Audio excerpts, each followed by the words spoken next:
இப்போ நம்மளுக்கு சம்மர் ஆரம்பிச்சுட்டு இந்த ஹேரை வந்து நம்ம நல்லா மெயின்டைன் பண்ணல அப்படின்னா ஹேர் லாஸ் வந்து இந்த டைமில் நம்மளுக்கு அதிகமாக இருக்கும். ஃபஸ்ட்டு ஹேர் ஆயில் அப்ளை பண்ணுற ப்ராசஸ் நான் சொல்லித்தரேன். ஆயில் அப்ளை பண்ணுறதுக்கு முன்னாடி நம்ம நல்லாவே ஃபுல்லாக ஹேரோட டிப் வர நல்லா தலையை கோம் பண்ணிக்கணும்.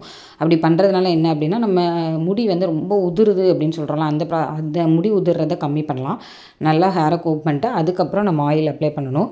ஃபஸ்ட்டு நல்லா அந்த உள்ளங்கையில் ஆயில் நல்லா ஊற்றிட்டு ஃபஸ்ட்டு அந்த உச்சந்தலையில் வச்சுட்டு நல்லா மசாஜ் பண்ணுங்கள். இது வந்து அப்படியே நம்மளுக்கு வந்து ஹீட் வந்து இறங்குறத நம்ம ரியலைஸ் பண்ண முடியும். அப்புறம் மைல்டாக மசாஜ் பண்ணது மூலமாக என்ன ஆகும் அப்படின்னா ஹேருக்கு வந்து நல்ல ஹேர் ரூட் ஸ்ட்ரென்தன் ஆகும். அப்புறம் உங்களுக்குமே ஒரு நல்ல ஒரு ரிலாக்ஸேஷன் இருக்கும், நல்லா தூக்கம் வரும். இப்படி ரெகுலராக நம்ம ஹேர் அப்ளை பண்ணும்போது நம்மளுக்கு முடிஞ்சளவு ஸ்ட்ரெஸ் ரிலீஃப் ஆகி நம்மளுக்கு ஸ்ட்ரெஸ்னால் முடி களையிறது குறையும்.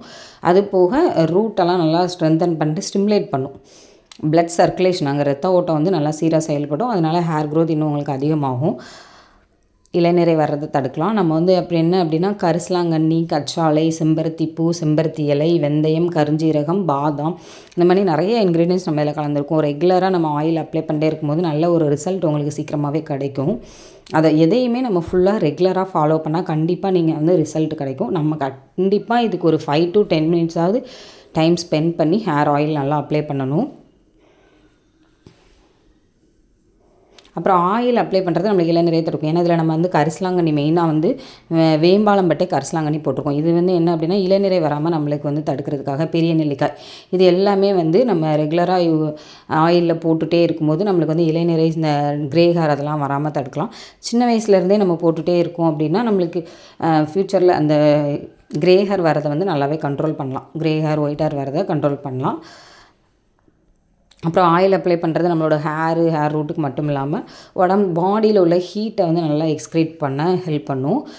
ஆக்சுவலாக என்னென்னா நம்ம ஆயில் வந்து பிஃபோர் பாத் வந்து ஒரு 3 ஹவர்ஸ்க்கு முன்னாடி ஆயில் அப்ளை பண்ணி ஒரு 3 ஹவர்ஸ் வெயிட் பண்ணலாம். இல்லைனா ஒரு சிலர் நம்ம வேலைக்கு போகிறவங்களா இருந்தால் ஒரு 1/2 an hour வெயிட் பண்ணாலே போதும். நல்லா ஆயில் அப்ளை பண்ணிட்டு ஃபுல்லாக ஒரு கொண்டை போட்டுட்டு நம்ம ஒரு 1/2 an hour வெயிட் பண்ணால் போதும். 1/2 an hour வெயிட் பண்ணும்போதே நம்மளுக்கு நல்லா இந்த ஹேர்க்குள்ளே ஆயில் இறங்க ஆரம்பிச்சிடும். அதுக்கப்புறம் நம்ம வேலையெல்லாம் பார்த்துட்டு ஒரு 1/2 an hour கழித்து ஷாம்பு போட்டு ஹேர் வாஷ் பண்ணிடலாம்.